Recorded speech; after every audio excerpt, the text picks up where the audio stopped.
What's going on with John Paul II, James? I laugh. Sorry. It's not funny. John Paul II and I had a conversation in 1987. You and John Paul.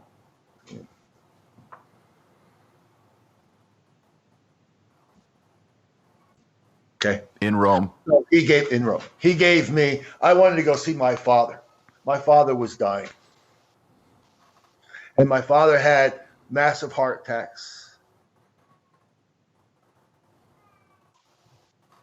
And he was told by his cardiologist that I give him too much agita and I shouldn't be in the same room with him because he can't fathom. He can't let me go see him.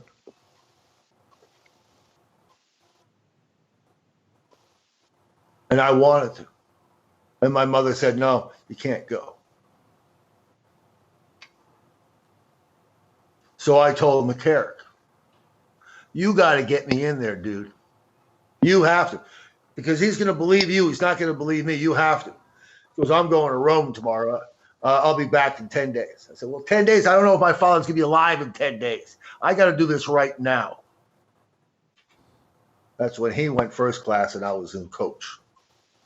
That's when he stayed in the Vatican and I stayed around the corner at the Cupola Hotel. That's when he gave me a visitation, a private visitation.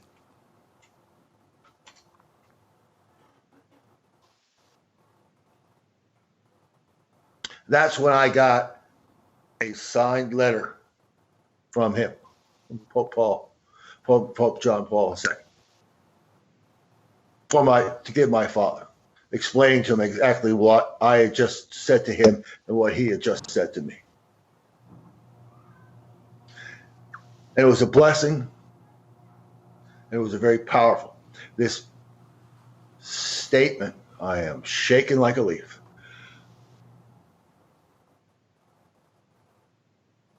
was written on the back of an 8x10 picture of him. Of John Paul II. Correct. Of John Paul II. So you met with John Paul II, and he wrote, I'm shaking like a leaf on the back of a picture? I'm shaking like a leaf. Oh, right, you're shaking. Yes. I'm shaking like a leaf right now. That's why I had to stop for a second. Sorry. No worries. Good. Okay.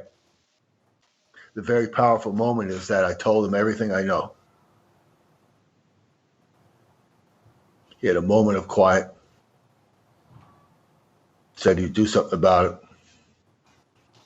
Gave me a crucifix and a letter from my father.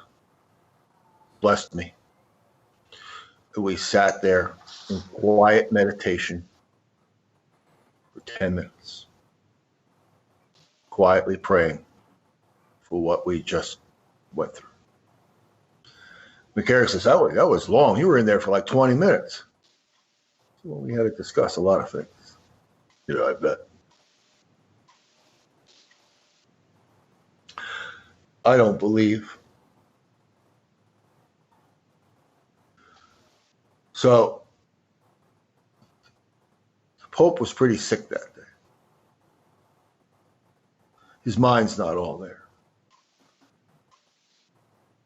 He told me that. He was having a hard time. And it was very difficult for him to do a lot of things by himself a lot. So we had compassion for him for that. And he said to me, basically in his broken English, he says that you are a very strong man. And someday, this will all come to light for you, and you will be blessed. You have courage to come here. Imagine what you're going to have when Jesus really enters your life. And I've been living that. Waiting patiently for my day to come. And that's why I get up in front of people, especially in Baltimore, and say, my time has come. It has been given to me because John Paul is upstairs praying for me, putting the little chess pieces right where they're supposed to be so that I can come up and talk to you. and be there. I am scared, but I have no fear in God. I'm in fear of man, a man who's going to have a thought different from mine, who's going to compare his thoughts with my thoughts. My thoughts come from God. And he's going to say that, I don't believe him. I can't believe him. I don't understand what's going on. He can't be telling you the truth. The doubting Thomases are going to be there. The people who want to throw sticks and stones at me are going to be there. And there are all kinds of things that are going to happen. They're going to go with me. Either they're going to go with me all the way to the crucifixion and risen again, or they won't. It is time for Jesus to rise and come again.